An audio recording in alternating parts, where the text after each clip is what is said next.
Hi అండి, good morning. నేను ఈరోజు కొబ్బరి చట్నీ తయారు చేయబోతున్నాను. వాటికి ముందుగా 2 టేబుల్ స్పూన్ ఆయిల్ పోసుకోవాలి.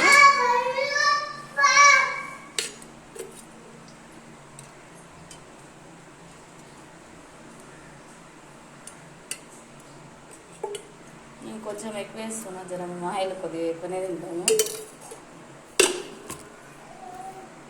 టేబుల్ స్పూన్ పచ్చిశనగపప్పు వేసిన, తర్వాత ధనియాలు, కొంచెం జీలకర్ర, ఇవన్నీ వేసి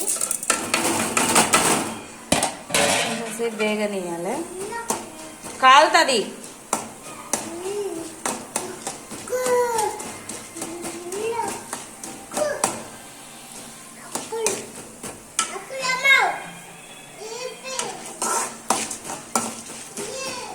కొంచెం పచ్చివాసన పోయే వరకు ఇట్లా రెడీ అయిన తర్వాత నెక్స్ట్